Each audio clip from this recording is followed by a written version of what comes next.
Welcome back to Terp Trends. Today's episode is one I am especially excited about because we're diving into a topic that doesn't get enough attention: women's health.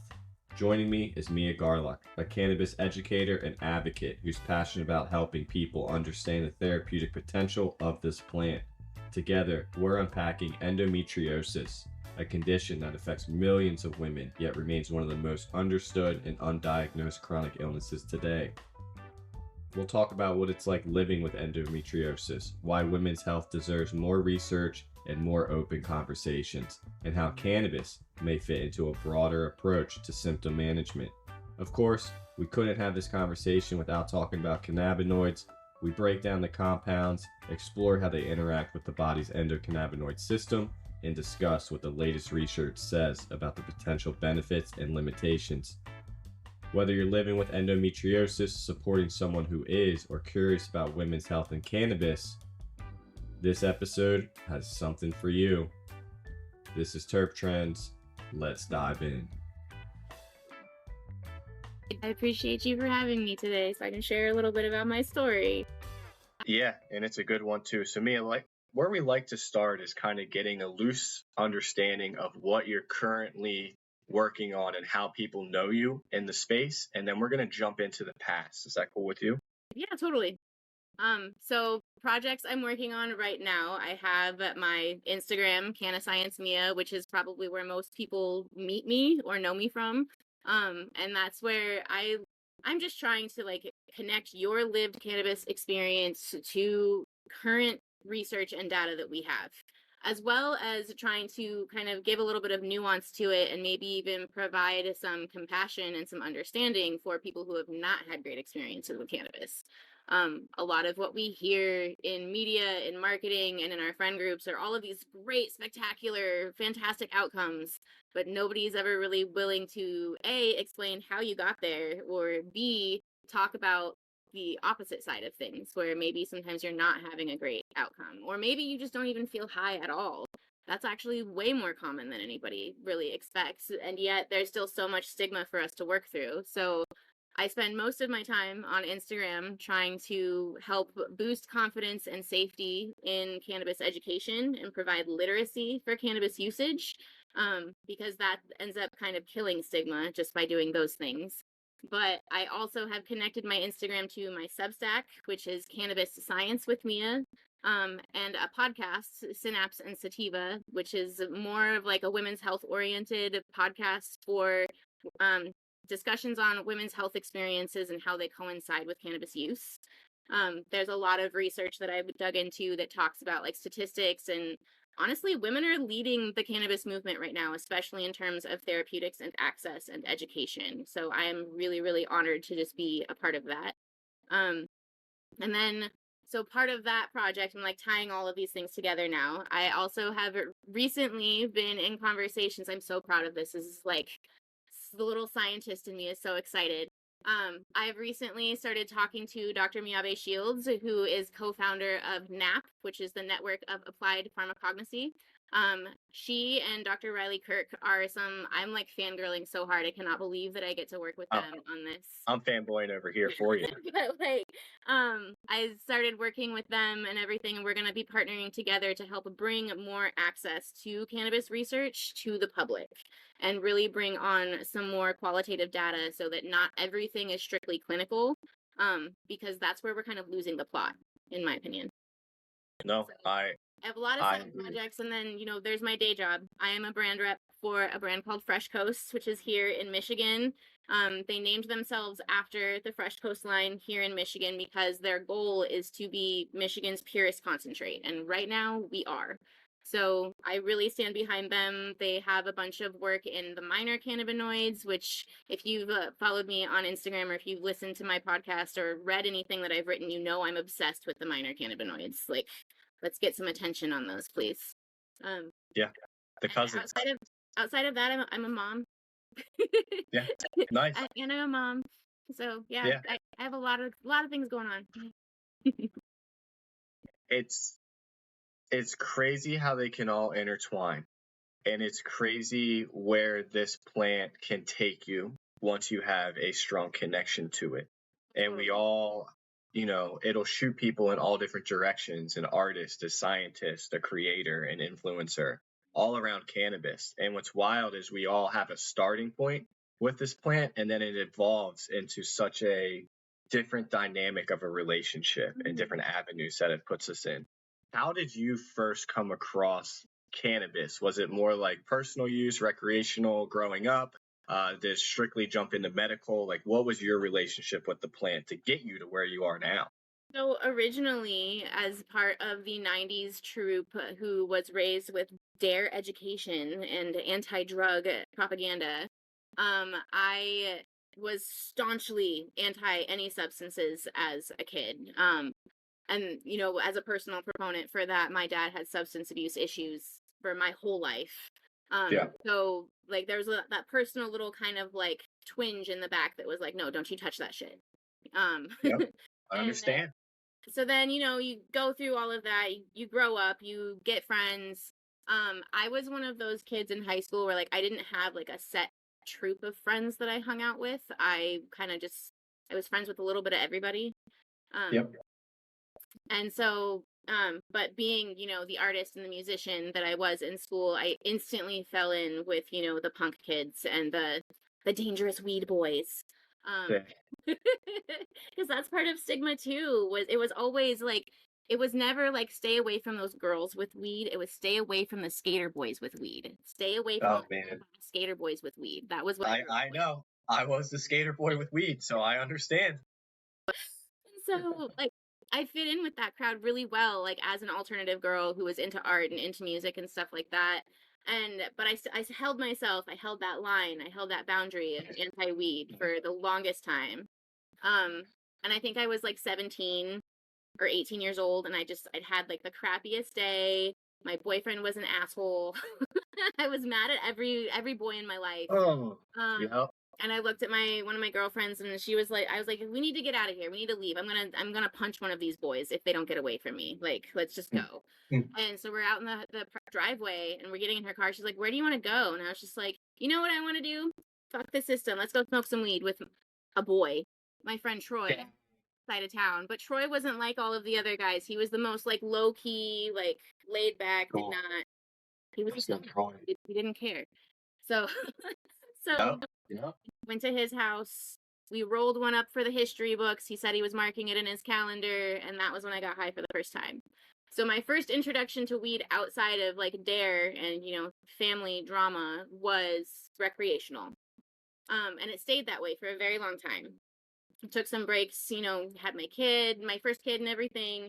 And then so like fast forward a lot of years, I'm old. Yeah. In 2016, I was in a head-on collision in Fairbanks, Alaska, where we shut down the highway. The woman who struck us had hit my passenger tire so hard that the passenger tire folded up underneath the engine and kicked the heater core into my lap through the firewall and the dashboard of my car. Oh. So we were struck at highway speeds, and both of my feet were broken. I was in a wheelchair. I had 7 crushed metatarsals. So I had 4 crushed bones in one foot and 3 in another, and they were in opposite positions. So like on my right foot, my foot broke all right here, down next to my toes, right in front of the toe joint. And my pinky was completely dislocated from my foot. It was on walkabout. And then in my left foot, all of the bones broke closer to my ankle, so up high on this side. Oh man. So that naturally created a lot of pain and nerve issues, and created a lot of weight distribution issues in my feet. I was in a wheelchair for several months. But even before like the wheelchair and all of this stuff happened, so the hospital gave me really heavy Percocets, high dose Percocets for pain. As you know, I mentioned my dad had a substance abuse issue my whole life, so I wasn't super excited about those. But I also found out that night that I have a severe reaction to Tylenol 3, which is what Percocet is made out of. I was hallucinating. I forgot that I was in a car accident. I believed that I could get up and walk around on my broken feet without issues. I didn't understand why I was hot. I had a really high raging fever, like whole 9 yards. I went through it. Whoa. And so I I go to talk to the doctor and they're like, well, I mean, you can take ibuprofen or we can give you something stronger, like morphine. Whoa. Was out of the question for me. I had a Yeah. 5-year-old at the time. My oldest daughter was 5. I didn't want to become a zombie and I didn't want to become like my dad. I had a very great example of what path not to follow. Yeah. And so I was just kind of stuck. I have 7 crushed bones and nerve damage and all of this scar tissue around my pinky because it was dislocated so severely, all of these issues, and the doctors were like, well, we can give you a problem. And so I was on Facebook at the time. I'm not anymore. No, Yeah. thank you. But one of my longtime friends who was like a second generation cannabis farmer, her mom had grown cannabis and had cured and treated her breast cancer with it. So my friend Jennifer was also a cannabis farmer, and I don't know if I should say how much of the story I should tell you. She broke a lot of rules to get me a care package. Nice. Yeah. That package contained a lot of homemade medicines. She devised a spray that I could, like a tincture spray that I could spray in Yeah. my mouth when I was having an anxiety attack. Yeah. Being hit while you're in the passenger seat head on in a head on collision is terrifying. And I have some pretty strong PTSD responses to being in the vehicle. And especially immediately after the accident, I was going to the doctor twice a week for x-rays, chiropractor adjustments, all of these things to take care of my new injuries, go to visit the lawyer, all of this stuff. And I had to get in the car every single time. But every time I got in the car, I was hyperventilating because, what if somebody hits me again? And of course, 1 week after the accident, my first trips out in the car to go to my doctor's appointments, and somebody has this big aluminum like garage shelving in the back of their truck. Yeah. It flies out right in front of us and goes skittering across the road. So my husband has to slam on the brakes and, whole situation. So I'm so grateful that she sent me that tincture spray because it worked. Like within seconds, I'd go from Oh yeah. totally panicked and tense and freaking out and hyperventilating to good. Tinctures are dope. And like she sent me, butter to put in my food, topicals to rub on my feet, things to, and it wasn't just cannabis. There were other herbs in there too, because she was an herbalist. So like there was arnica in there to help break up the bruising. The arches of my feet were black because they were full of blood vessels. 6 months after my accident, I had an MRI scan done on my feet because my specialist couldn't explain why I was still feeling pain or why the swelling was still so severe 6 months later. And when I went to get an MRI done, the MRI specialist, the tech that was there, was scolded me a couple times. Like, I need you to stop moving. The images aren't coming out clear. And this is a lot, and I've already taken 3 pictures. And I'm like, bro, I'm literally napping in here. I'm not moving at all. Yeah. So then he goes back in to do another round of pictures. He watches me and sees that I'm not moving. So he just turns up the visibility on the MRI. And he realizes that the cloudiness on the images was actually blood vessel damage that I still had 6 months later. Whoa. Because the blood vessels in your feet are very close to the surface of the skin and they overlay everything. So I had some pretty severe damage in my feet. I still deal with nerve damage in my feet. But that accident was the pivot for me. That was the turning point where I really recognized that cannabis was more than just a recreational thing. It was more than just winding down after work. It was more than just, going out to the bonfire with friends. It was more than a giggle fest. It was actually like, wow, I'm healing. Because it didn't just take my panic away and it didn't just take my pain away. I remember about 3 weeks after the accident going in for yet another x-ray and my specialist looking at me after feeling on my feet a little bit and kind of poking and prodding at me. And he's just like, what are you doing? And I'm like, what do you mean, what am I doing? I'm sitting in a wheelchair. I'm Yeah. literally broken. What are you talking about? He's like, no, what are you doing? What vitamins are you taking? What are you doing? And I'm like, Oh, what do you mean? And he says, for someone with the severity and the type of breaks that you have, I would expect for them to be taking longer to heal, because I didn't have clean fractures when my feet broke. I had crush fractures. So for every main impact line that there was on across a bone, there were yeah. hundreds of spider web fractures that Like broke out across the bone like from there. like a windshield almost, how it's Yeah, just like like spidered down. like glass breaks. They were Whoa. effectively shattered. Um, and of course, there's no way to fuse that back together. You kind of just have to sit and wait Time. that the body eventually pulls everything back where it's supposed to go without building like bone spurs or things like that. So I had a really super confident diagnosis. And it's on your feet. Like you have to Yeah, use your feet. So the that's your healing for foundation. that is just like, That's your whoa. foundation. Yeah. And to add just a little layer of salt in the wound, right when this accident happened, first of all, it was Mother's Day weekend. Second of all, I was in the middle of training for a marathon race. I had Oh, just taught what the myself to heck? run 16 miles straight without a break. And I was gearing up That's to run 26 the next month. Like I was really close. Like I literally had 2 months until the marathon. whoa. And so I was in the final stretch of training to get myself where I needed to be to run the Midnight Sun Marathon in Fairbanks, Alaska. And I had 7 crushed bones in my feet. What the heck? And at this point, so you have your friend and she helped you out. And at this point, was it recreational yet in Alaska? It had Not yet, right? Because it was like maybe it just was in Anchorage or like trying to break. it was being Yeah. voted. It was on the ballots. It was in the discussions. I had a gardener. I had a guy. Cool.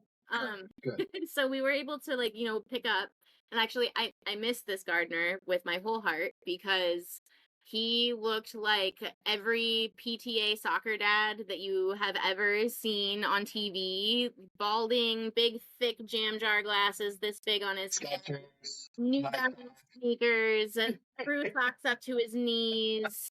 Like drove a Subaru. You could see him riding his bike all over town. Like he was soccer dad. That man ran a poker table every single Friday, and he had his dab rig hot wired into his wall. That's awesome. So that when you went to go and pick up from him, you had a complimentary dab on your way out the door. And you could hang out with him and talk for 20 minutes or whatever. That's so good. That's awesome. Miss him. $30 a quarter. Not bad pricing. He was great. I don't know if you can keep that in there. But... No, I think that's great. I think, what the heck? Bring it back. Like, and it's right, homegrown. exactly. And it's your homie. Right. You just went up. You had some good times. That's quality. good.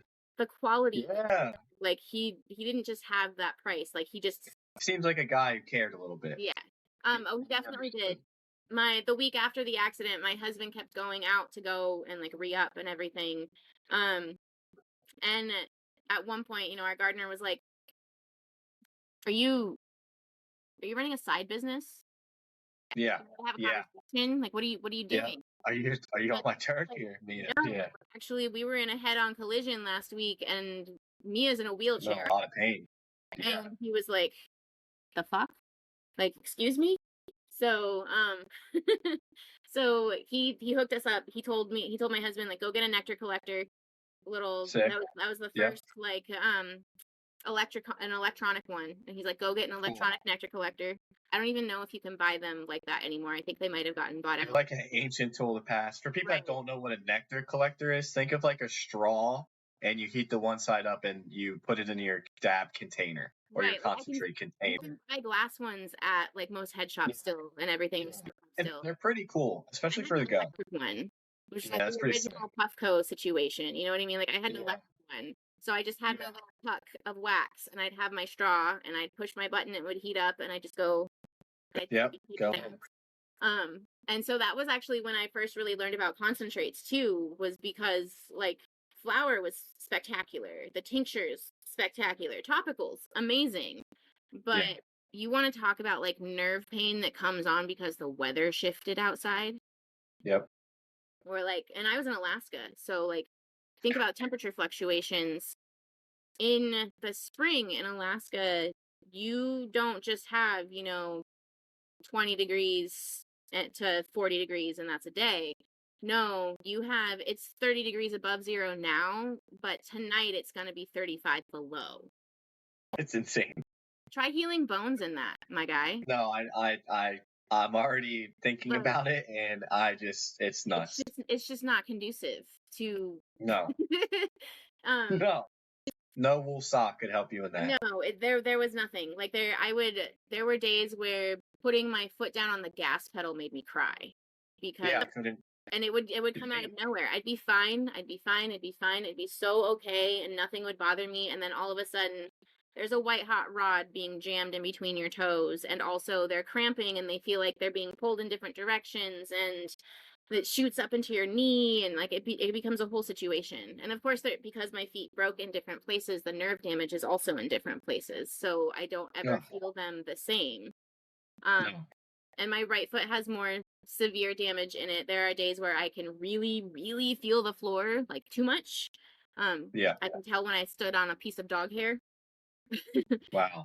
And there are other days where, like, I've stepped through a nail. I stepped on a nail since I've had that car accident, and I just kind of looked down because I felt the tug of weight that wasn't supposed to be there on my foot, but I didn't actually feel like, what the heck? So, yeah. Whoa. But without that pivotal thing happening, I would have never known how cannabis can be so effective physically. And because of that accident, because of the nerd that I am, when things are scary to me, I read about them. I learn about them. I had been power training for this marathon. I had lost 80 pounds. I was getting my body back. I was getting my strength back. I was convincing myself that I could do hard things. And then here's a hard thing. And so I started studying and I started learning. My mom suffers from seizures and stuff like that, so I started learning about, the way that cannabinoids interact with people who have seizures. Can this help my mom even? Can this, it's definitely helping me. And then as I start doing like more research and everything, I kind of started thinking like, oh wait, I guess I'm not just smoking for funsies either. Like there's a mental thing that I'm chasing also. And it wasn't necessarily even that I was mentally chasing the high. I realized how much it was helping me with a lot of other mental things that I had just been dealing with my whole life. That I was undiagnosed ADHD for my entire life. Like oh, you're a gifted child reading at college level in 2nd grade. How wonderful. No, I'm autistic with ADHD and I get lost in books. Like I understand that one. Yes. And so it wasn't until I started doing the research and learning about cannabinoids and cannabis and everything beyond the stigma and beyond the bias that I realized, like, yo, girl, you've been like therapeutically medicating with cannabis for a long time. A long time. And when you were running and training, not to put you on a tangent, were you consuming cannabis at all yet, or during that time?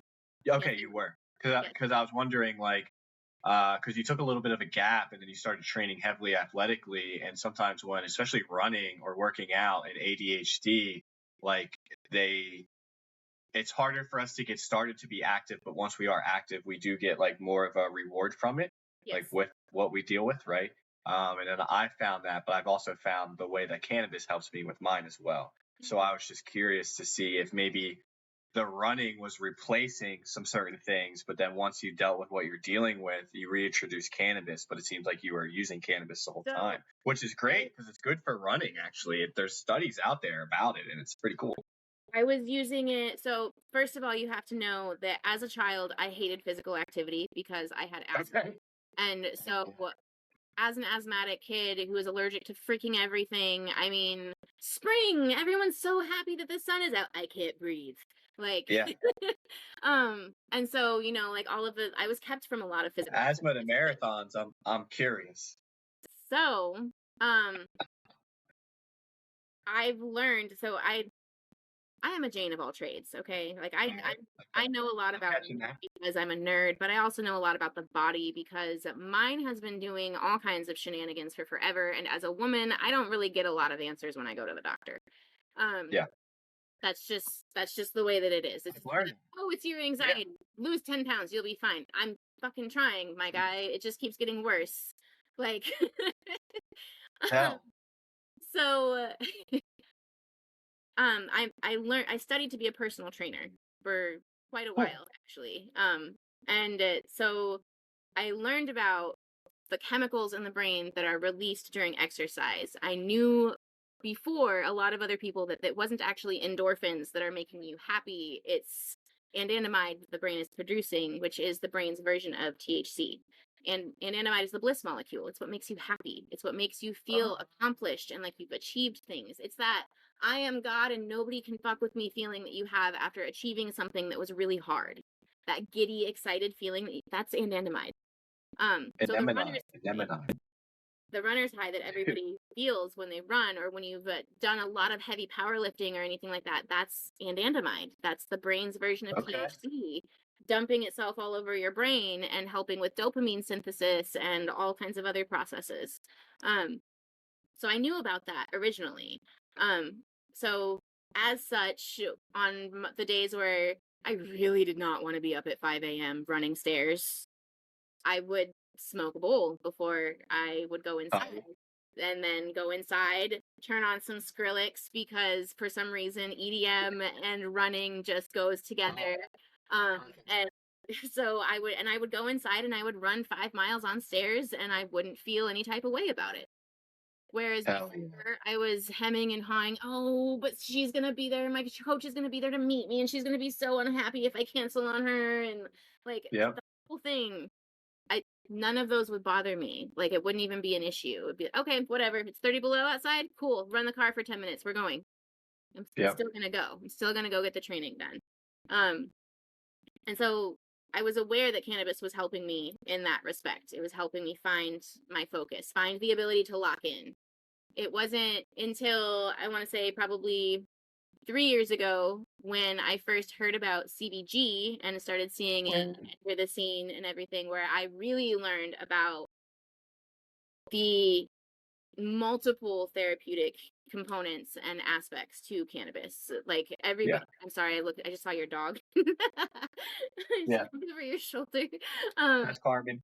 Yeah. She's a producer. We're doing good, she said. So she's awesome. But so yeah, when I started learning about all of the different components of cannabis and the way that they can be applied, that really just, it's like the emoji with its brain blowing open. That was like, and I still now reading research. I'll like tap open and be like, I need to brain dump on somebody really quick because this is amazing. And he just sits there, stares at me, and he's like, wow, that's cool. And then just moves on, and I'm like, this is biology. This is insane. And yeah, it's just. I know what it's like, especially with cannabis. That's why it's so good and that's what pushed me for the podcast, is because I can talk to like-minded people and nerd out together. Or I would just say, like you, I'd brain dump some cannabis nerd shit onto somebody, and they're just looking at me like, yeah, all right, dude. And I'm like, yeah, but you don't even understand what a cannabinoid is, and like our whole body, dude. Like, come on. And they're just like, yeah, all right. And I'm just like, oh man. So it's good to have the people.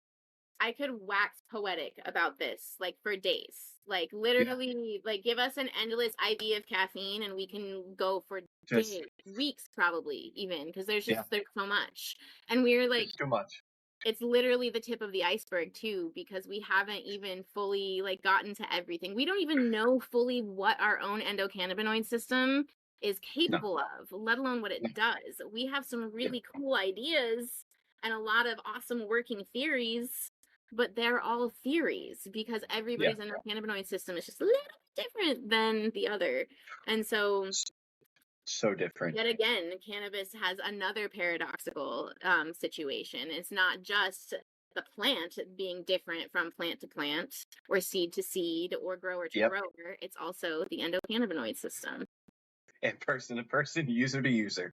And trauma to trauma, because your endocannabinoid system changes its functions based on your traumas and your experiences. It's the most adaptive piece of biotech there is out there, like that we've ever looked at. I just got chills listening to that and the way that you just put it. So let's catch them up. Mia had her journey, and the majority of it was balanced around THC, and that's the main cannabinoid that majority, I think, of all users know, right? And something happened where now we understood, like many people are getting into now, whoa, there's more of these things. It's not just THC.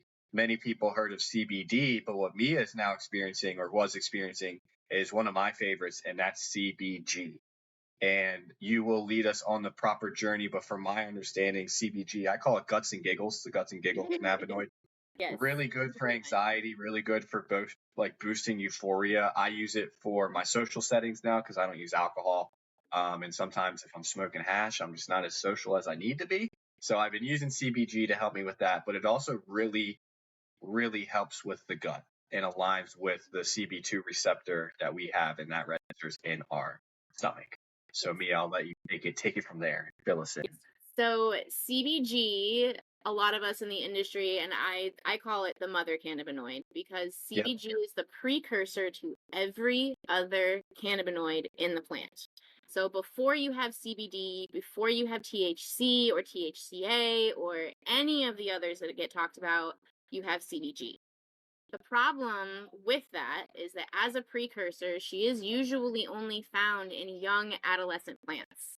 So before bud, before the consumable that we are used to. Yeah. You want to know where the throne is? The house of CBG. I do.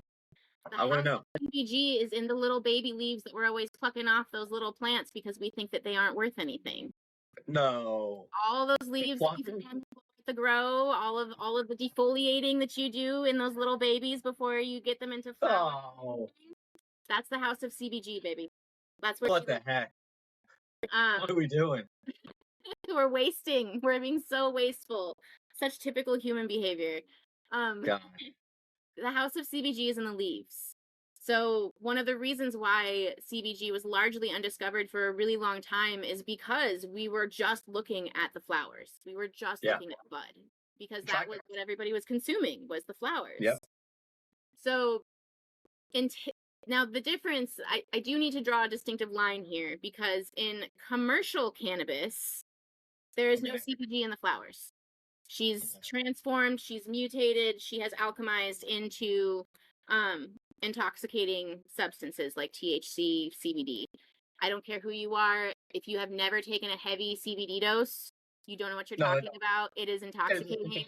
Like 100%. It acts like a muscle relaxer. So CBG turns into those later on in the flowers in commercial cannabis. But in your land races and in your hemp varieties, the cousins, that are usually turned into textiles and things like that, in hemp flower, there is still small amounts of CBG present that can be utilized therapeutically. And in fact, most of the edibles, beverages, things like that you are consuming that have CBG in them are hemp derived. Yep. And that's what I've noticed too, is when it comes to adding people that are getting more into the ratio business, right? A lot of these companies are using isolates and things like that to then fill in where commercial cannabis, and the way that you put it, is lacking, because we're not breeding for that. What people need to understand when it comes to a medical or recreational industry, we're typically breeding for THC. And sometimes if there's still a medical part in your state or your program, you will have more access to potentially CBD. But once it goes recreational or adult use, like I've seen that completely just get wiped. And everybody is only breeding THC, and you only really find these minor cannabinoids in somebody's product that's making ratios for those, because it's not just naturally occurring. But it's been amazing exploring these minor cannabinoids myself and learning more about it, because I grew up on hash, so I grew up on just THC. But as I got older, like, I noticed that I needed more. My connection to cannabis will never change. This is what I'm going to always rely on. But there has to be more to the plant than just getting stoned all the time, or just taking a couple hits here and there and figuring that out. And it has been super beneficial to my lifestyle learning how all of these come into play. Like, when do I take THCV? How do I use that for working out? What am I using CBG for? What does that look like on a social setting? Oh, my muscles are burning. I need recovery arthritis. How does CBC come into play? What does that do? And it's learning the power of this plant is what people need to do, and learn that, cool, THC is awesome. I love that we can enjoy it, but let's get over that and let's get on to the next stages of how we bring this around. It's not the spotlight molecule. No. It can't be the spotlight molecule. There are too many. No. There are, like, what was it? Like between 300 and 600 plant compounds just in a cannabis plant and everything. And those are only the ones that we've actually identified. There are still thousands more that we've been like, whoa, I don't know what that is. We should look into that later, but we're going to call it a flavoalkaloid for right now because that's what I think it is. No shade to the scientists who are doing that research, but what am I going to do with that? One of the big things that I've noticed, like when I was doing research and everything and working in dispensaries and talking to customers and consumers, is that there is a lot of research. We have a lot of science, and there's a lot of it that isn't even biased, but nobody's talking about it because nobody knows how to translate it and nobody knows how to make it digestible. And so that's what I've been working on, because who's honestly going out and reading NIH research articles just for shits and giggles? No. Just like because you're trying to figure out your, like, the best cannabis experience for you, are you really going to go out to NCBI or NIH and look up research journals and see if you can make the connections between your specific neurobiology and this eighth that you picked up at the dispensary? The typical person will not do that. No, they will not. But I am autistic and ADHD, and that is my niche, and so I do that. Yes. And that's how I know what I know. I've taken some classes online. I am a member of the Society of Cannabis Clinicians. And just by joining their, like, community space, which is all doctors and nurses who work in the cannabis space and who are working as advocates for education and for literacy in cannabis, they offer some courses and everything just to kind of teach you about the endocannabinoid system from a doctor's perspective, teach you about the pharmacognosy of the plant and the pharmacodynamics and kinetics of the plant and everything from a clinician's perspective. And those were really intense classes to take. I'm not going to lie. I was Googling a lot of terminology. But sure. That's where the biggest problem is that illiteracy in cannabis lives in all of these research documents that nobody is willing to translate down to the basic user experience. But the data is like, and I think someone needs to dig into it, right? Especially if you're someone that wants answers. And the biggest way that I think sparks people's drive when it comes to answers is health. Yes. That's when we're really like, okay, shit, I need to understand this more. And sometimes when it comes to health, like you said, the language around it isn't always the easiest to take in and digest. Exactly. And I think the reason why cannabis is still where it is because of the lack of knowledge and understanding around the plant. And the market has capitalized on that. We copy and pasted alcohol culture onto the cannabis market and said, let's make some money, honey. And that's exactly what we're doing, but at the detriment of the consumer, which is where now we also have so many states rolling back their cannabis laws and saying, no, this is a mess now. Well, the model marketing in cannabis is trash. And that's not what any of us voted for. Respectfully, those of us who wanted cannabis to be legal, we didn't just want to party hardy and get stony baloney stupid every single day. That wasn't what we wanted.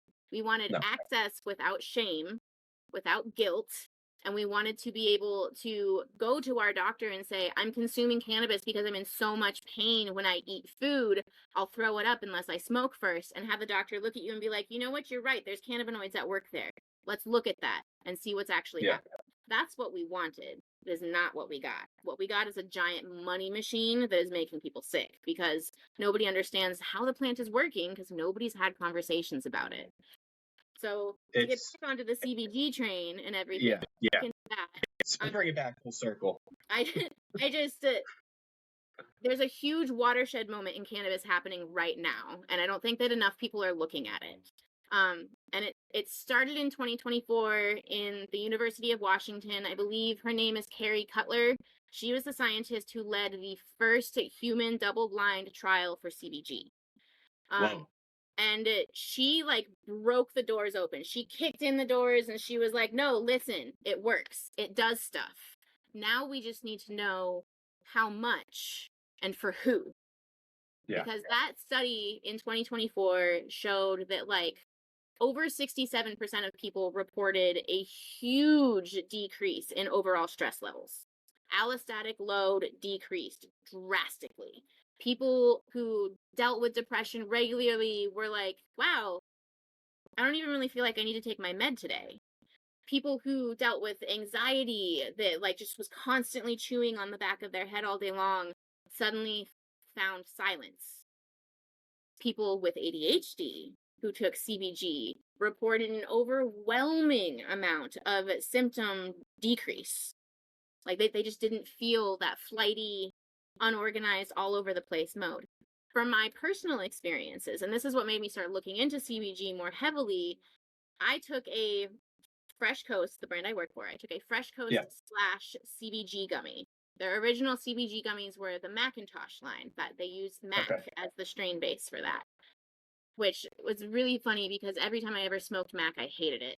But in an edible, it's too strong for me. CBG, that was like, if I took one of those in the morning with my tea as my wake and bake, that was my set me right. All of the things that are usually like showing a check engine light in my brain went away. Whoa. I could focus. And what was your dosage? The dosage was it was a 2-to-1, 20 milligram THC, 10 milligram CBG. Okay. When I tell you that, like, so I'm a person who needs buffering time. Task switching is impossible for me without like a load screen in between. There's got to be like a window in between where like I'm not actually doing anything except adjusting to the fact that this is no longer on my task list. Now I can look at the other 8,000 things. Nice. When I consume CBG, I do not need my load screen. I do not need my buffering window. When I consume CBG, first thing in the morning, now I take a sublingual. At the time when I first experienced CBG, it was in edible format. But like, the anxiety went away. The back burner stresses that are always bubbling over and, you know, oh, shut up back there. That wasn't happening. The self-deprecating talk. Like, I don't know if maybe this is just my trauma lashing out at me, or if this was like my ADHD brain. Answer, let me know, because I need help with it too. The little like, you run into the corner of the countertop for the 17th time today because your proprioception and is shit, and instead of being like, God damn it, I'm just like, oh, that was a countertop. Right. That's a stationary object. That's there forever. That's fine. Instead of, you know, dropping something for the umpteenth time and being like, God damn it, get your shit together, Mia. And be like, oh, we just need to slow down. We're rolling a little too fast today. It's fine. We just need to slow your roll a little bit. Like, all of a sudden I had compassion for myself where I didn't before. All of a sudden I had patience for myself where I didn't before. I found myself going through these enormous task lists throughout the day and never sitting down to scroll my phone.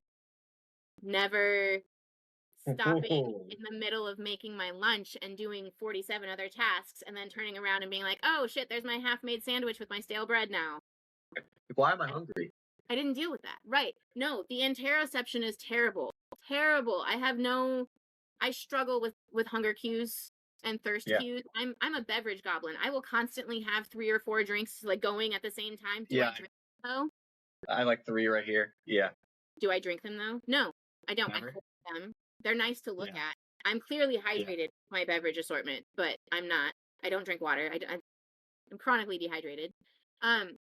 All of these things improved drastically with CBG. And so like I immediately was like, all right, what the hell is that?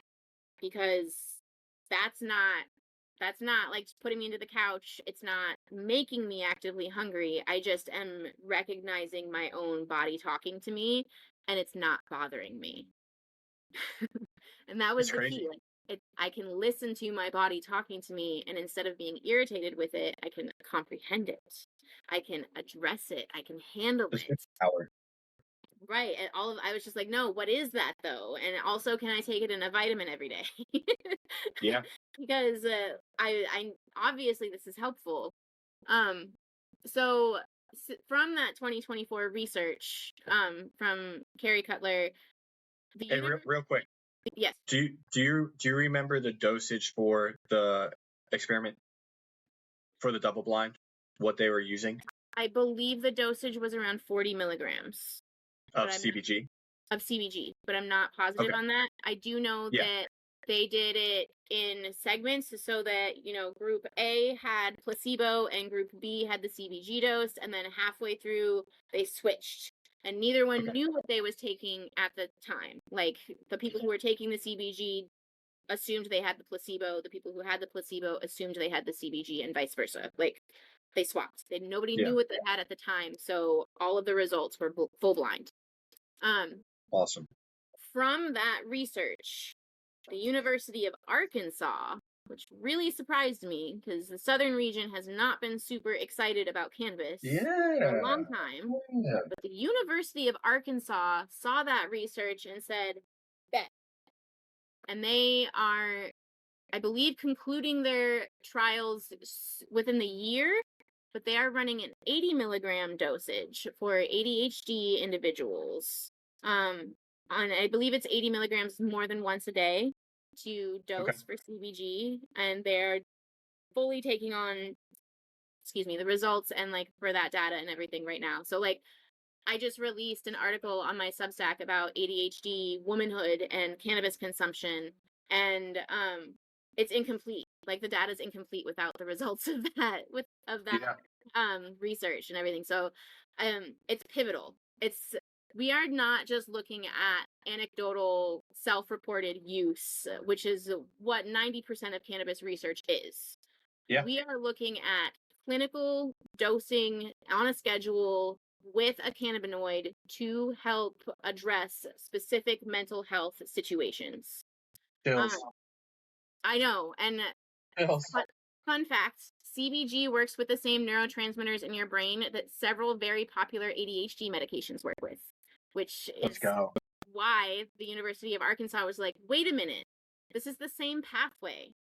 The same pathway of processing. This is the same information highway that they travel down. So, like, obviously there has to be a correlation. There has to be a relationship somewhere. Oh, I couldn't imagine if I had that evidence to back me up when I was just going through school and being on Adderall growing up. A heavy dose of Adderall, which made me a zombie. One, it made me an asshole. It took away the emotions that I had, so I didn't really have any. And two, no one could teach me fast enough. Yeah. Like, what am I doing here? And then that's what really put me onto cannabis, because that was the only thing that made me feel like a human again. Mm-hmm. And that's how I use it. And hearing and I know there's younger generations that are going through other pharmaceutical advancements with this shit, and natural is the way to go. And if we can get more people off of Adderall and those type of stimulants or, pharmaceuticals, like, I couldn't imagine the society. I truly believe that the instances of like random violence and rage and suicide prevention, I truly believe that those numbers being off the charts the way that they are now would decrease drastically. With the reduction of Adderall. Cool. Just because of the way that I've felt it working, the way that I've watched friends go through. Do you remember, like 6 months ago or so, there was a reel, it might have even been longer than that, there was a reel that went viral online. I don't remember if it was on TikTok or Instagram, but this poor man, he was like 23, and he finally decided to get off of his Adderall. He like just couldn't afford it 1 month and just like didn't redo the prescription or whatever. And he was just like, are these feelings? He was like, these are this is how I'm supposed to be feeling? Because he'd been on Adderall since he was like 7. I Since he was probably a eat little better boy. too. And Yeah, he's you like probably, 6 yeah. years old, and he finally got off of it, and he's just like, somebody just said something really mean to me, and now I can't stop crying. And I'm like, I would never have this response. He's like, No, and all I can think about is no, like, how many times did my body not respond to something throughout my life because of this yeah. medication that I was on? Because like somebody would have said something, some fuck ass shit to me last week like this when I was on my meds, and I wouldn't have cared. I would have kept Mm, going. But this week without it, he's just like, I am so hurt. Like, and yeah, he's just like, is this what feelings are? He's like, the last time he was off his medication was when he was a little boy. And like, yeah. there's just, I could sound like a conspiracy theorist and keep going endlessly about stuff like this, but No, it's not conspiracy unless it is. We're in on the same one because I've lived it myself, and right, like once I knew what life was like beyond it, I couldn't believe that that's what I was so heavily relying on, right, or one that it was even legal to give me. And that's what blew me away, and just a dose and all of it, and that's when I went like as holistic as possibly that I can be. right. Like Well, pharmacology has a place, but right. No, absolutely. not Like, everywhere, not everywhere for everybody. there, And that's all we do now. It's just here's a pill, here's a pill. respectfully, like traditional Chinese medicine and herbalists of the ancient times had a better grip on our bodies and Yeah, what they're doing and what our emotional needs were. It is the most devastating thing to me as a scientist and as a researcher and as somebody who studies the neurobiology and the nervous system and the endocannabinoid system, as somebody who looks at these things. It is so gut-wrenchingly devastating to me that as a society we have looked at allostatic load, which is your everyday stress, the stress of your job, the stress of your bills, the stress of your health, the stress of your kids, the stress of your friends, your relationships, your marriage, whatever. We have disillusioned ourselves so much to believe that those things do not carry any weight upon us physically, that now when we look at medicine, we're looking for, well, what's the physical thing that did that? yeah. It wasn't Single molecule one theory. physical Yeah, thing that did that. It was 87 emotional, mental, relationship, communication, social, whatever little bitty things that did that. They say now that women are 88% more likely to A, develop an autoimmune disease, B, develop chronic inflammatory conditions. And when you are a neurodivergent woman, that again has another 80% increase added on top of it for your likelihood for developing those situations as well, simply because your body is wired differently. So then we think about those people who are more sensitive emotionally, or people who struggle with sensory processing and everything, and how we minimize those things. Sorry. How we no, you're minimize good. those things, and then also look at our healthcare and we're like, lose 10 pounds, you'll be fine. Take Yeah, this pill healthcare for is your brutal. anxiety. You're just thinking about things too much. Maybe I'm thinking about all of these things so much because we're not talking about them at all. Yeah, Nobody's yeah, having those conversations, but they're all showing up in the body. And I mean, I hate to say the body keeps the score, because on the one hand it is a little bit true, but on the other hand it's very untrue, because your body's very adaptive. Like I said before, your endocannabinoid system is the single most adaptive piece of biotech that we have ever encountered in our existence. It changes based on what you give it. So, yeah, like, if you are an individual who is neurodivergent and therefore you are sensitive to your surroundings, to your emotions, to everybody else's emotions, to the sounds that you're hearing, to all of these different inputs, all of these different data points, um, living in a society that minimizes those things and says that they are not an issue creates more friction, and it creates more health problems. And then we sit there and we wonder, well, why are you so sick? Why do you have all these stress. problems? Susan doesn't have Yeah, problems. Brian doesn't have problems. yeah. Wired different. Like, And I think it's crazy what we're learning about what stress can do to the body, what the fascia system consists of, how all of that comes into play, and then how to relieve stress and where it's stored, because we store it, and that's pressure. And then these pressures change how your body is aligned. And once your alignment's off, then everything's off. It really comes together for like, this sounds really cheesy, but like mind, body, soul really means something. And once you are off that little alignment plan, like things start happening. Yes. Right. Yes. And what I think there's a lot of unknowns for a lot of things, but what I've known and what I've learned, one, having two older sisters and just all of that, is when it comes to women's health, there's a lot of unknowns. And something that, talking to you in the past, what I've learned about stuff that you're diving into is more around cannabis, women's health, the science, and things like that. So that's a whole nother journey that you can take us on. And I'm sure we can go for hours on it, right? Because you had to deal with it yourself. If you wanted a really quick way to do it, Synapse and Sativa, the podcast, is a great deep dive. Because I had no idea, and I don't think that very many women do either, but our estrogen levels dictate our cannabis experience. Yes. When you were telling me these things, I was just like, this is me. I've never even looked into this stuff. Our estrogen levels dictate how our bodies experience cannabis, because our estrogen levels also dictate how many cannabinoid receptors we have available to absorb cannabinoids, like THC, CBD, CBG, any of those. And since estrogen is something that rises and falls like a roller coaster throughout our monthly cycle, that means that roughly every 7 to 10 days, we are having a completely different cannabis experience than we had previously.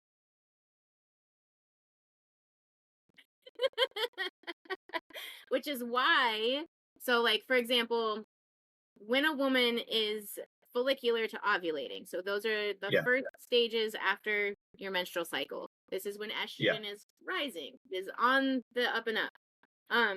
We are usually, this is literally just the simplest fact about procreation. When you're sad and depressed, you're not going to get it on. You're not going to make babies. Okay. Makes sense. So when our estrogen is rising, our anandamide, remember that's the brain's THC, that's our bliss molecule, that is rising right along with it, straight up. The happier you are, the more likely you are to get it on with somebody and make a baby. Simple math, right there. Pretty simple so far. My dude brain is following. Keep going. When you are in ovulation, you have peak anandamide levels. They're up at the tippy top. They're right up here. Yeah. You probably don't want to add more of that bliss molecule in there, because that can lead to feelings of like mania, feeling a little bit high strung. So, for example, a woman who learns this information about her estrogen levels tracking with cannabis might notice that maybe she's not consuming as much cannabis when she's ovulating, because she's already got so much bliss molecules, she doesn't need as much. Maybe she gets high faster, so she doesn't need as much cannabis or as much THC to have the desired results when she's ovulating, because she's already has bliss molecules way up here. Makes sense. Okay. But on the converse, if she's neurodivergent, sometimes, so on the opposite of that, sometimes neurodivergent women can experience excess anandamide during peak ovulation window, and that does feel like mania. You feel extra impulsive. You don't have very good, you don't have a good verbal filter. Okay. Everywhere. Impulse control is a big one that can impact financials, that can impact socials, relationship, all kinds of situations. And so cannabis is so paradoxical. It's really tricky to explain this because on the one hand, some think that THC is too much during ovulation, and on the other hand, some women might be like, dude, lay it on me thick, I'm going crazy. Both are valid experiences. I know. But then, so once you hit ovulation, your anandamide levels are way up here, you're all blissed out, manic, whatever. Then we jump off of Mount Estrogen and we plummet. We skydive on down. This is why so many women can go from being vivacious and bubbly and confident and outgoing and funny and sassy and sexy to being like a Bergen out of the Troll movie the next day. Like you just got hit in the face with a brick. And that brick was progesterone. Progesterone does a couple different things in the body. Progesterone is what makes you tired. It slows down your digestion, and it also subdues your CB receptors. It makes them quiet. So the shitty part for us about it is that in our luteal stage, which is what happens right after ovulation, luteal is often when we start feeling cramps. When we start feeling hungry. So during our luteal window, our body is actually craving an additional 300 calories because we got a lot of shit going on. We're trying to get estrogen out. We're trying to send progesterone up. We're trying to prepare the body for a renovation inside, okay? That takes a lot of work. We need more calories. But because you have progesterone in there on the rise and estrogen on the down, you're grumpy and your digestion is slow, but you're hungrier. And you're probably cramping and bloated and just, you have all of these different things. You also have lessened CB receptor activity. It's not that your body doesn't need the cannabinoids. You can still be consuming to try and treat the pain or the brain fog or the insomnia or whatever your PMS symptoms are. But your body's ability to absorb them is decreased significantly.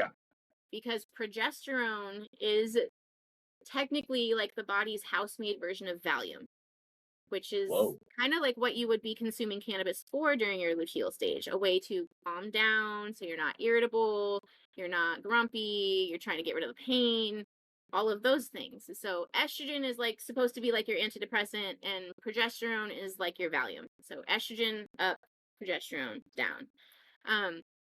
And all of these chemical fluctuations, these hormone fluctuations in the body dictate your CB receptor activity levels, your ability to absorb cannabinoids and use them, your ability to process them even. Your liver is like the house of the metabolism. That is where all of your metabolic processes happen. And during the luteal stage, progesterone slows it down. Your liver is also what processes cannabinoids. So if you are dumping a shit ton of them into your body because you're luteal, your liver is now really overrun and tired, because not only is your liver trying to process out estrogen and all of these other hormones and stuff like that and handle your metabolism and whatever you're eating, which quite frankly, when we're luteal, isn't great food usually. Hello, that bag of Twizzlers I inhaled last week. It's just, these are realities that we have to deal with and that nobody's ever explained to us. And so while doing all of this cannabinoid research and everything, I stumbled upon all of this information about women's health and cannabis research that I had never heard of before. And 98% of the women that I talked to have also never heard of it before. I've never even, not that I would, but when you were telling me about it, I was just like, holy shit, this is a whole nother avenue that I never even thought to even look into. And that's my bad. I dropped the ball on that a little bit. No, you're fine, dude. It's amazing learning it. Socially, we have been structured to view women's cycles and phases and emotions and hormones as messy details that we don't. Luckily I've been in it my whole life, so I think it's a little easier for me to like be adaptive because I've had that language around forever. Men who have sisters are usually the most receptive, truthfully. Typical dudes, I don't think would even think about any of this or even understand what the cycles are. So is there a way to counteract the cycles with the way that you're consuming, other than really initially listening to your body and understanding what it is asking for? Yes. So for women, we actually, because of the way that anandamide floats up and tracks up with our estrogen levels, we actually have like a built-in window for a little mini tolerance break right in there. Because our bodies don't want more THC when we're at peak estrogen levels. Like I said, avoid mania. Yeah. Right. So right then would be your optimal time to take a step back. Maybe even if you're not fully taking a tea break, just decreasing your consumption during peak ovulation can help you kind of like figure out a method for your body. I personally use sublinguals a lot. CBG and THCA are some of my favorites. The THCA sublingual is impossible to try and locate out in the market. I actually make my own. Okay. It's very easy to do. THCA crystals dissolve incredibly easily. So you can buy isolated THCA at a provisioning center, dispensary, whatever your state wants you to call it. And just dissolve it in avocado oil. You don't even have to heat it up. Just put it in a dropper bottle together, shake, it all dissolves.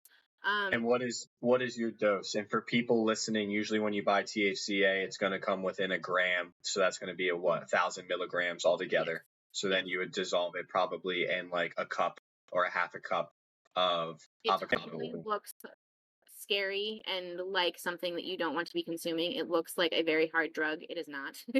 Yeah. Anything going out into the dispensary when they hand you a little jar of white powder, it is not what you think it is. It is THCA. It's a very small crystal that has been powdered down for ease of consumption. So you take a gram, right? Would you say? So I take the whole gram and dissolve it into a dropper bottle. The size of the bottle is like this big. Not 100% sure on the actual. Like 5 mLs or 1 ml. Yeah, I think it's like 5 to 10 mLs or something like that in the whole bottle. I dose with half a dropper for that. For both the CBG and the THCA, but those are things that I take routinely. CBG for the brain, but also for the gut connection, as you mentioned. Now, women have twice as many CB receptors in our pelvic region because we also have our uterus and our womb down there. So we have even more CB receptors, and that's exactly why I dose with CBG, because I have a lot of inflammatory responses in my gut. I have a lot of inflammation in my pelvic region from women's health issues, endometriosis, stuff like that. So CBG I take regularly because if I happen to eat something with dairy in it or something with eggs in it, both of those are really big inflammatory triggers for my stomach. If I consume anything that has those, which in case you don't have food allergies, most of the things that you would buy prepackaged in a grocery store or contain both of those items. So I have to be really careful about it. If I have CBG in my system, my inflammatory response with foods is significantly smaller. And I also don't deal with cramping as severely or with pain levels, that exceed a level 10 very often. CBG has significantly decreased my pelvic inflammation and my digestive upset, like by leaps and bounds. Now, would you say you're lactose intolerant? Yes. So CBG assists with lactose intolerant in your case. It doesn't assist with the intolerance levels. My body still does not like it, but I don't have as severe of an inflammatory response in my gut as I would otherwise. For example, consuming dairy will usually make me bloated to the point that I look about 5 months pregnant for a week when I consume dairy. If I consume dairy while I have CBG in my stomach, I will have some mild to moderate bloating for that night, and then it is gone. Okay. So, that's a reduction of a week to 24 hours in symptoms and stuff like that from inflammatory responses. And then THCA is just kind of an additional layer of inflammatory response that I add in there. THCA gets a really bad rap. It has a bad reputation, and it genuinely is literally just what's the word I'm looking for here? It's literally a comprehension issue. Yes. THCA is a variable of THC. It is the precursor to THC. When I said CBG is the precursor, she still is. CBG turns into THCA. THCA then cures and turns into THC once the plant has been harvested and cut down. There's a lot of discrepancies because a lot of people will, light a joint that has THCA in it and this didn't do anything. That THCA that's that fake weed. No, it's not fake weed. There's a very different process that happens between letting a plant cure and dry, which takes a couple weeks to happen, versus you setting something on fire and it combusting which is chaotic and rapid, and there is loss. There's always going to be loss when you set something on fire. I don't know how else to explain it other than that. There's always going to be loss when you set something on fire. And so the same thing can be said for THCA on a plant versus ingesting it. When you metabolize THCA, it works differently than when you set it on fire and smoke it, or when it cures naturally on the plant and converts into THC.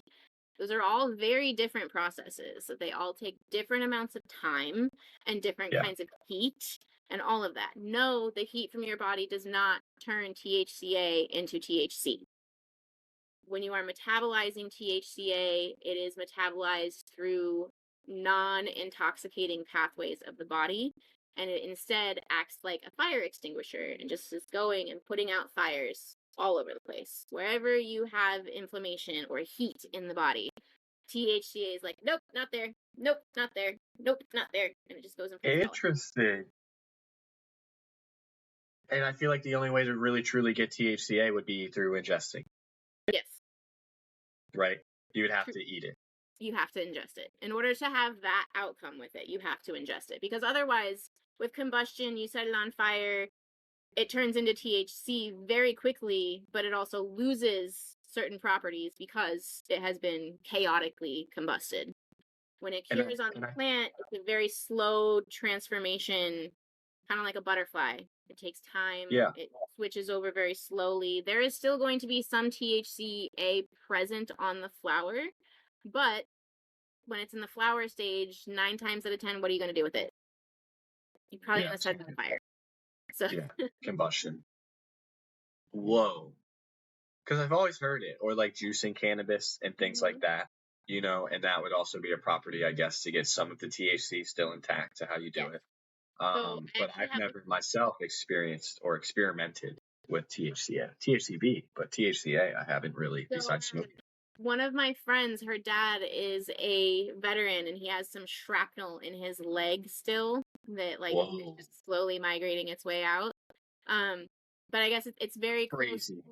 It's like very close to some really delicate like things that no surgeon wants to touch, really. So they're just like, if it migrates out on its own, we can handle it. But if somebody goes in there and has to like cut you open to pull it out, we're gonna damage. So we're gonna let it work itself out, and we're gonna give you pain pills. He doesn't like the pain pills. Yeah. So he acts as a caregiver for baby plants. Okay. And when they get to a certain stage, he pops those leaves off, and then he passes them off to the next level of the grower, and he juices his leaves. He puts them in his morning smoothie. And he says that is his morning smoothie that he has with those leaves in there, or with a, sometimes he gets, if not leaves, he'll get like the defoliation bag or whatever, which is all of the like little leaves and like the little micro buds that started showing up that they don't want right away. You know, when they're trimming the plant size to look a different way, or to grow a certain way. And so he gets a bag of that, and he says he doesn't dry anything. He puts it immediately into his freezer, so it stays fresh. Yeah, fresh frozen. Throws it into his blender in the morning, and that is how he manages his pain for the whole day long, just by doing that. Wow. So, and that's because of both the CBG and THCA levels that are in the immature fresh plant products that he is putting in his smoothies. There's a lot to take out of this conversation. I feel like we've talked in a few different directions, but I just love general, like, and I love a better understanding, because I think we kept it to a level where people can actually understand what we're saying. Right? And they're able to take this now and look at, okay, cool, I just went to the dispensary, because your homie probably doesn't have labels.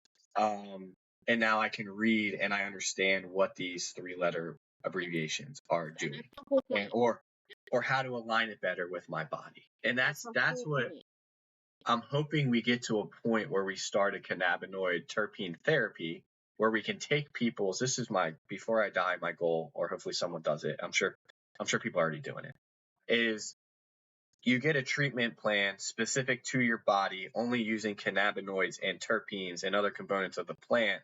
But we now have the understanding of how to isolate and extract all of these things So if you need something for anxiety or you're dealing with some certain pains, we're able to isolate these things and we can create something that can give you like, oh, here's a heavy CBGA with some linalool and some other things in it to really just get you to be better and at ease. Like, oh, here, you need something else. Like, here's some, oh, you really don't want to eat. You're dealing with some things. Your appetite's messed up. Here's some THCV. I added some humulene to it and some other terpenes. Like, now we're going to suppress your appetite, but we're also going to keep you functional. And we're doing this only with cannabis. And I can't wait to, because it's like, I love smoking. It'll never leave my soul for some reason. I enjoy smoking cannabis. But when it comes to what we're trying to get over, the biggest hurdles are going to be A, smoking cannabis because of the smell in public, and B, how do we then expand these cannabinoids for consumption? Not everybody wants to fucking smoke weed, right? And we're trying to rise in or, spread the horizon of people to get onto our side, onto the consumer side. And that doesn't mean you have to always smoke a joint. There's way more beneficial ways in cannabis for you to take it in to reap the benefits of it. But we're concerned about, I'm sorry for cutting you off. No, we're concerned about smoking and like lung damage and stuff like that. It's not the same as cigarettes. No. It's not the same as cigarettes. We've done so many studies about this, and time again, the resin that you inhale from cannabis does not equate to the levels of tar and stickiness and just like general poisonous crap that comes out of smoking cigarettes. They are not the same. No, they're not the same. Compare them side by side like that. Like, yes, smoke inhalation is damaging, so is exhaust, and we still live in cities. Yeah. They're like, I would kind of equate them the same. Simply because the damage incurred is not the same. A person who smokes cannabis for 30 years does not develop COPD the same way that a person who smokes cigarettes for 15 does. The person who smokes cannabis for 30 years is unlikely to develop lung cancer, whereas somebody who smokes cigarettes is. They simply are not the same. So while I do understand, especially like when you have severe like allergies or asthma or lung issues or whatever, I totally get being on the fence about smoking and wanting an alternative way. There are lots of them, but I just want to nip that in the bud real quick right now. Cannabis smoke and cigarette smoke are not the same. They are not even on the same shelf. They are nowhere in the same like wall of of smoke inhalation. They are so different. No. And I just needed to get that point across real quick. and if you are someone who is consuming cannabis and you are a little worried about the tar, there is a really cool device that you can use called the tar tube. And it does help kind of relinquish that and gives you a really good visual of what could be going into your body, right? And it is definitely helpful. I appreciate not having like a resin painted end of my joint, and instead of having the nice little crutch that the tar tube is.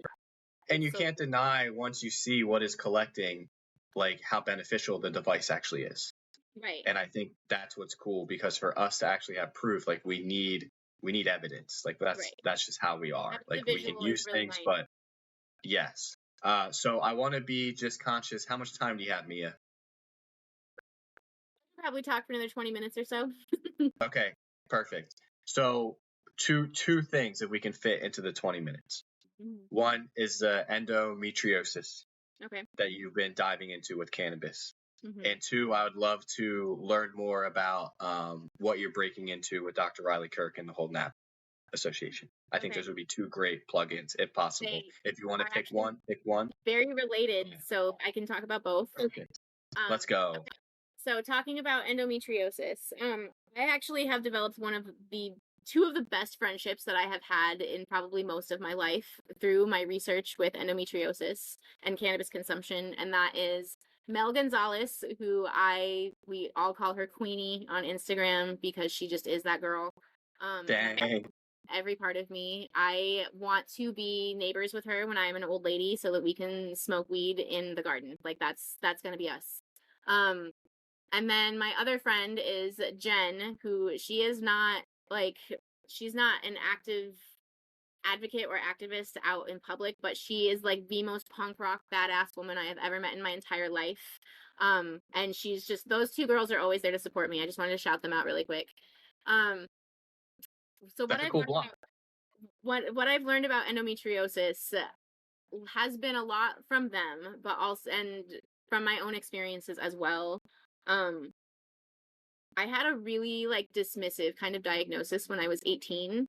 I ran the gauntlet through over 20 different kinds of birth control to try and figure out why I was experiencing the same cramps during ovulation all the way through my period, and then like debilitating cramps. I mean, like I could be walking across the hallway at work and suddenly be taken down to my knees and not be able to breathe because it was so hard. There were times where I could draw you a picture of my cervix just based on the amount of pain that I was feeling alone. And there are still many doctors who to this day will tell you that the cervix has no nerve endings. I beg to differ. Um, I pushed 3 kids through it. Okay, trust me, there's nerve endings. um, and so because of my own experiences and everything, this was one of the wake up calls that I've kind of had, is that I have low key been treating my own symptoms for well over 20 years. And I had never really connected the dots that it was actually endometriosis because of how dismissive my diagnosis was when I got it. After running the gauntlet through all of those different birth controls and everything, I went into the doctor's office and I had to sit there for a few minutes, and all of a sudden 3 nurses and my doctor and her assistant came in, and they all said, "We don't have anything else for you to try." And I said, "Well, but why am I so uncomfortable all the time? It's not supposed to be like this. Like there has to be something wrong. What do you mean? Like tell me something. Give me some information. Don't just tell me I don't have any more drugs for you to try." Yeah, like come on, doc. Where are you leaving me, you know? And she was like, "Oh, well, you know, that kind of sounds like endometriosis. Yeah, that's really icky. I'm sorry. It's icky stuff. It's really hard to get out of. It causes infertility. You probably won't be able to have kids unless you start pushing them out now. Um, and the only way you can really get rid of it is with surgery. But you're 18, so I can't give you a hysterectomy. So, sorry." Like that was at 18. Like I was still a teenager and she was telling me to start popping out babies so that I could have them. That's a lot. Yeah. That was shitty. And when I look back and everything, that time in my life is when I really started to consume cannabis more heavily also. I was in pain constantly, just all of the time. Um and so my cannabis use got heavier and everything, and I didn't realize until really like 6 months ago that, like, wow, I'm 37 years old. I have been smoking cannabis since I was 17, and I've low-key been doing it to help with my pain and inflammation levels this whole time, and I didn't realize it. And so one of the things that I've learned is that there are many individuals who have endometriosis and who medicate with cannabis who also claim that they don't feel high. They have astronomical tolerances. They are dabbing all day long. They are taking 500 milligram edibles. They are and are functional. They're fine. Yeah. Doesn't even phase them. Looks like the wind blew, not a smoke cloud. Like that's it. And so then we started in the research. Now, this is a working theory, but it applies to a lot more individuals outside of the endometriosis category. There is a functional theory that is called endocannabinoid system deficiency. And that basically means that, so just to backtrack a little bit, anandamide, we've talked about it as being the bliss molecule, but what its original job is as an anti-inflammatory. Your body heals itself as it goes, okay? Like your body is very smart. Advanced biotech up in here, okay? Yeah, wild. Super smart system. It knows how to heal itself. But we've got to talk about load. If your body is giving an inflammatory response signal because I ate cheese, then the body is going to naturally produce more anandamide because more is needed. Anandamide is only produced in the body on an as needed basis. You don't have like a tank of it. You don't have a bank of it in your brain anywhere. Your body produces it when it receives an inflammatory response or an inflammatory signal.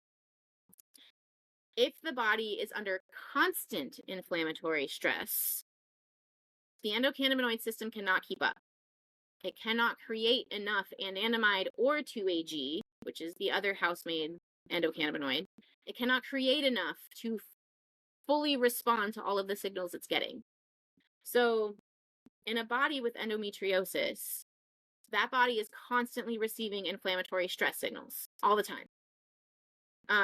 Endometriosis is a series of lesions that develop outside of the womb, but that behave like womb tissue. They produce their own estrogen. Okay. They see spasm. They create inflammation, retain water, all whole cascade of things. I could go on endlessly just about this topic alone, but to keep it short and simple, I will. So when you constantly have an inflammatory response like that, your brain and your body cannot create enough endocannabinoids to sustain or support the inflammation response, which is why those people can then consume massive amounts of cannabinoids in an edible or in dabs or smoke or whatever and behave normally. They're not actually high. They are supplementing a system that is not receiving the full support that it can from the body because the body can't keep up with what's happening in it. Whoa.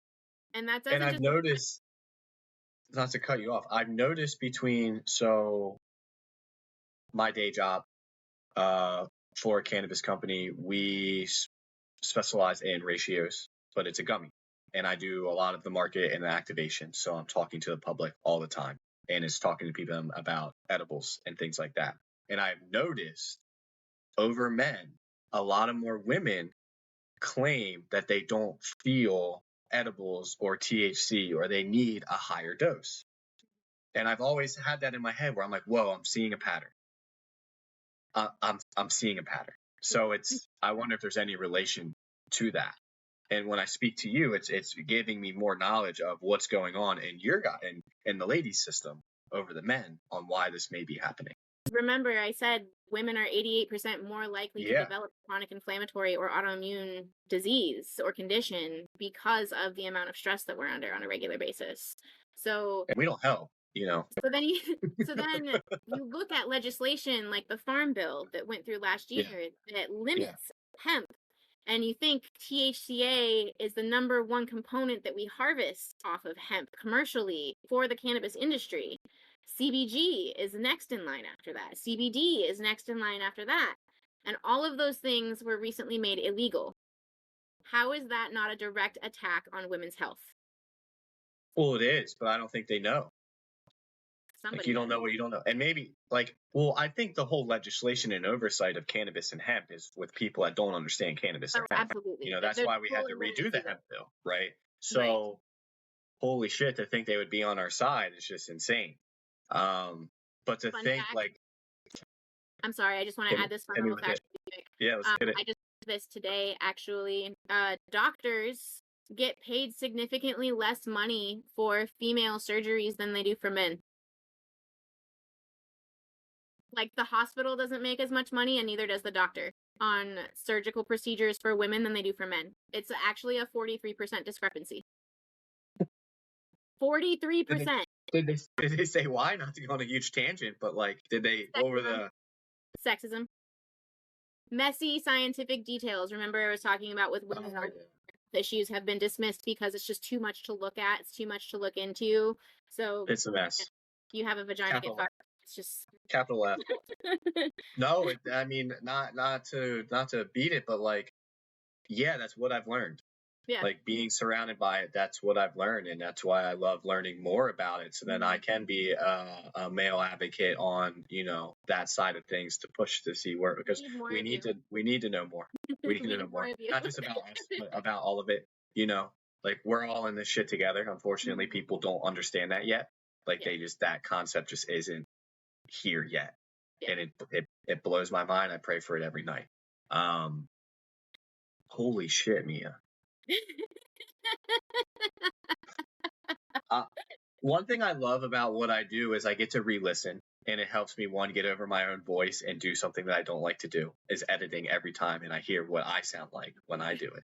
But two, when you're engaging in this, you're yes, I am actively listening, but I'm also doing integration in my head to figure out how to keep it going, listening, what's the response. And what really happens is I'm soaking a lot up as you're teaching me this, and I'm going to soak up so much more when I sit down and I actually edit it, because that's when I actually listen and I'm blown away One of with my what you favorite are things bringing. about what I do is watching the map literally appear in people's heads as they listen to me. Yeah. Um, Yeah. it's literally one of my favorite things. I've been called a neurobiology cartographer or a cannabis cartographer because I'm literally drawing the map that connects your neurobiological experiences and responses to your cannabis experiences and what the outcomes are with that. And Yeah. one of my favorite things is like watching the light bulb moment be like, oh shit, oh shit. Like And that's that's something why I I bring love at this 2 o'clock in the morning. space. But that's why I love this space, is because I've been doing this legally over a decade now, right? Black market way before that. And every single day, if I wanted to, I can learn something new. And that's why I started this podcast, is because you're never a master of cannabis. Like, the amount of stuff we need to learn and understand is just, we're not there yet. And Like you said the other day, knees bent. Knees all the bent on your time. toes. God. Even what I told you earlier with what I'm going through with the company I work for, it's just like in this industry, knees bent 24/7. Knees bent on your toes every day. All the time. I want to be conscious of your time, and you've given a lot. So if you want to dig into the NAP side of things and what you're working on with them, that's great. If we want to save it for a later time until you have everything like documented, because I know you're going to do it on your Substack and everything like that. If you would ever be more grateful to do a follow-up episode, amazing. I'll leave that decision making up to you, because you left us with a lot. So I will leave you with one more little tidbit, more of a teaser than an info dump. My partnership with Dr. Miyabe and Dr. Riley Shields and the network of applied pharmacognosy is something that I'm super excited about. And like I said, the little girl in me is just like so thrilled because I am not great at math on paper, which in the 90s meant that as a girl you were not pushed into STEM or science or anything like that, because if you are not a prodigy at math on paper, then hey, go into liberal arts. So that's where I got pushed. And I did well there too, because hey, I have pattern recognition.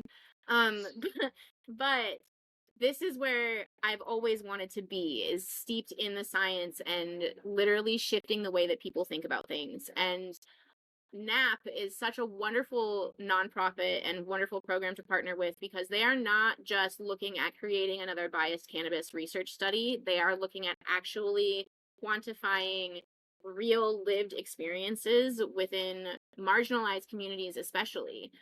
So specifically, the research that I'm doing on women's health and cannabis and neurodivergence is what I am going to be partnering with NAP to do, like going forward. My Substack is going to be kind of like a funnel into that and everything, and there's going to be a lot of research and a lot of discussion. We are outlining a massive cohort study right now. I can't give you any details about it because it's very much still under construction. Okay. But we are looking at trying to actually get neurodivergent data and information through our cohort set, which has been so hard to do because, hey, neurodivergent people don't really want to do anything that like takes a lot of time unless it's a niche item. And so like data recording and like reporting that information literally ideally needs to be like under 3 minutes. And the kind of information that we're trying to obtain takes more than 3 minutes in all of the pre-built like data sets and everything. Like just trying to obtain that information has been really difficult, but I am a neurodivergent girl.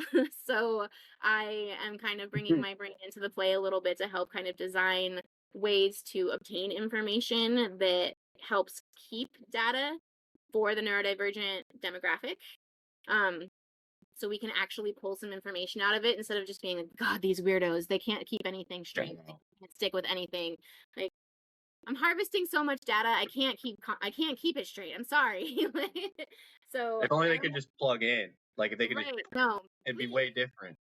That was actually one of the things that I talked about in my ADHD article. It's just like there are so many data sets that talk about how like, oh, your cognitive processing declines when you consume THC, especially regularly. And I'm like, respectfully, I'm going too damn fast, Mom. I need something to slow me down. I don't need Ritalin. I don't need coffee. I don't need caffeine or a stimulant. I need something that's going to narrow my window. So instead of a panoramic view behind my head to collect information for this chaos library, I have a little window that I can look through, and I can obtain those details and know them really well. And so I'm really, really excited on my partnership with NAP. I wish that I had more details that I could share with you, but I will say watch my Substack, because that's where all of the information is going to be rolling out. And I'll plug it as much as I can, especially when it comes out. It's amazing what you're doing. And I just, on the behalf of the cannabis industry, please keep it up. That makes me feel so good, truly, because I'm a nerd. When you're in it, it's hard to understand. Yeah. I am literally just a 37-year-old nerd living in the Midwest who is just really tired of dealing with a broken system. I am one of those people who, like, if you're a friend of mine and you bring me a problem, I'm going to present you with solutions, because I don't want you to have problems. No. I don't think that any of us should have problems. It's 2026. Why are we still having problems? That's what I'm on that same train. Of all of the human advancements, why are they still these problems? And so I am doing my best to try and turn myself into a bit of a bridge to try and help people feel more confident in their bodies, feel more confident in their choices, in their cannabis consumption, feel less afraid of their cannabis experiences or potential outcomes. Because that's where it truly is right there. Like, if I can convince a little old lady that the topical salve she's putting on her hands is not going to get her high, it's just going to make her arthritis stop hurting, that's a win for me. If I can convince somebody who is taking 500 milligram edibles because they're in so much pain that they're not a monster because they're consuming a high dose of cannabis, then that's a win for me. Like, if I can help you understand why your body needs that high dose, like, let's do that. If I can help you understand why you have a bad time when you do take a high dose, that's a win for me. Like, I want that for us. There's so much room at this table for both information and for players. It literally is about grabbing your own chair and grabbing your own plate and just getting started. Yeah. The table's big. It's a big table. We're a big family. Big table. Pull up. Nobody tells you that you have to grab your chair or your plate. So everybody just assumes that the table is full. But no. Yeah. Tables are over there. Plates are over there. Go grab it. Yeah. Amazing. Thank you. Absolutely. I'm super stoked to see the advancements of what you bring to the table. I'm really excited to see where this goes. This is probably other than like motherhood, this is probably one of the greatest adventures, for sure. I'm excited you have that, because it's important for the soul. Yes. The more that we can understand, knowledge is power. The more that we can understand about ourselves, our environments, our worlds, the more options and choices that we really have. And cannabis, people, it's not scary. You just need to know more about it. Unfortunately, more about your body. And I think more and more people are getting more tuned into knowing that, we do need to learn more about our body, and not just the human body, our own individual person. Stigma lives in the disconnect. Stigma lives in the disconnect, and so does fear. And you should never be afraid of yourself. You should never be afraid of yourself or what you're capable of or of your experiences. They're all trying to teach you something. Your body is literally talking to you every single moment of the day. In fact, she's probably screaming at you. Take out the earphones. You know what I mean? Like, not you specifically. Yeah. No, I know. But like, you know what I mean? Like, your body is constantly in communication with you. But we've been taught to ignore it because of social situations. Work yourself to the bone, because if you're not working hard, you're not working. Go out and socialize with your friends, because they might not be around tomorrow. Don't listen to your body when it's sick and everything. Just take some medicine and go to work anyway. God, I wish so hard that died with COVID, but it did not. It didn't. Well, we'll save that tangent. Tangent. Yeah, let's not go on again. We can keep going forever. We could. Thank you. Absolutely. I hope it was good. I hope editing